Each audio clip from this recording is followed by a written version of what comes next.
People still today think that all entertainment to do with movies, drama, is therefore nothing more than their entertainment. It never ever was that case. The greatest social messages are promoted through movies and drama, high drama, through the fixation of emotive sequences, emotional sequences, not logical, factual sequences, but pushing points across in an emotional way which register and fix in the mind. So emotional content is very, very important, rather than going through an actual discussion or an argument using logic and facts. There's no debate. And when you're being downloaded through fiction, your guard is down, the sensor part of your brain is not in action. It isn't saying, yes, I agree with this, I disagree with that, as you would in a debate or a lecture. You're actually in an alpha state, being completely downloaded with new ideas.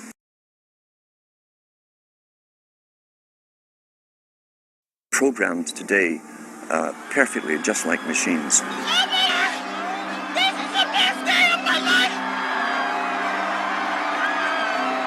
We tie this in with the Brzezinski. Brzezinski said in 2 Ages. Now this guy was way up with the NSA. He's a master geopolitician. He admits he works in 20, 50-year periods to do with geopolitics in other countries. But he said himself, the public will shortly be unable to think or reason for themselves. He was meaning by the form of information that was given to them, the type, the formulas that were in use then in the 1970s. He says, eventually they'll be unable to think or reason for themselves. And eventually, he said, they will expect the media to do all their thinking and reasoning for them. Well, that's happened today. That's why people today can't think outside of the programming from television. A culture industry, which is called by its own the culture industry. The Soviet Union had a department called the culture industry. Their actors and directors were called the cultural leaders, because they would, like a computer, people are like computers, all you have to do is keep giving them new updates every so often, and you can change an entire country or a nation or a block of nations who are all getting the same upgrades at the same time along certain paths. Today we call it political correctness. Most people want to belong to their peer group. They want to be the same as everyone else when it comes to opinions. In fact, they judge their own personal sanity by bouncing ideas off their neighbours and friends who will answer back and agree on these same topics in kind.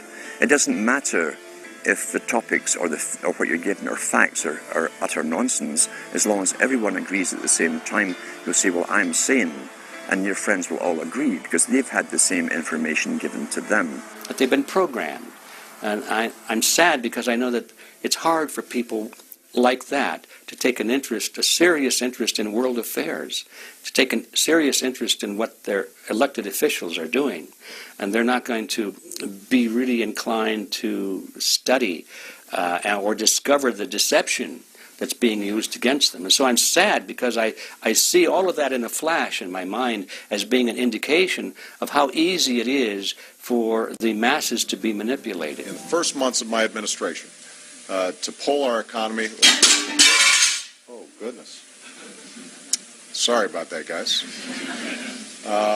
To pull our economy back from the brink, including the largest and most sweeping economic recovery plan in our nation's history.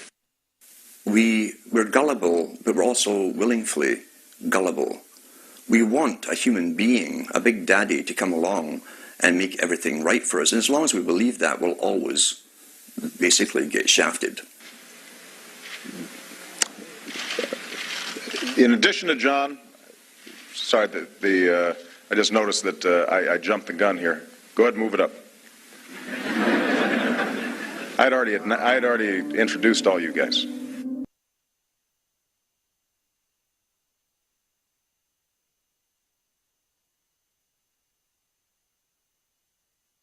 Favorite colleagues in Washington. She is an outstanding Congresswoman, Congresswoman Diane Watson. Give it up for her.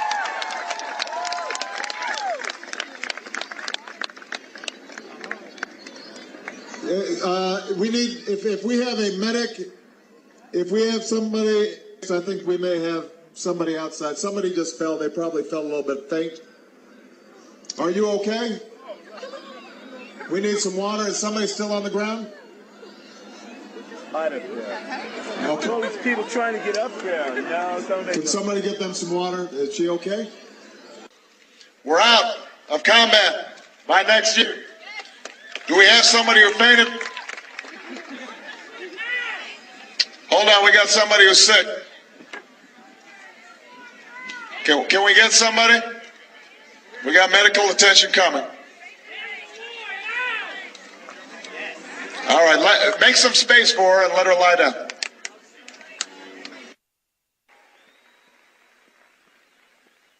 We've got somebody down here. Do we already have the paramedic coming? Okay. Are you a paramedic right here? Okay, why don't you let her slide through? Sorry for the interruption, guys. All right. This is what happens, folks get too excited about Oprah. If you're clear about your principles, is somebody okay? Did somebody just get faint? Make sure, give them a little space. All right. They're just a little overheated. Make sure that they get some water.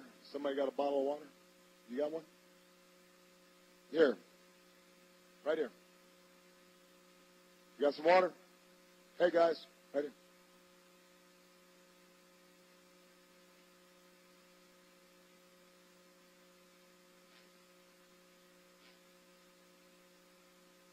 We're just going to make sure she's okay, all right? But she looks okay. Yeah, she's talking. For national security, it looks like we have somebody who may have fainted. Give them a little bit of room, and if we have anybody from EMT here, it'd be great. Yeah, somebody's going to be able. Just give them some space. They're probably just a little overheated.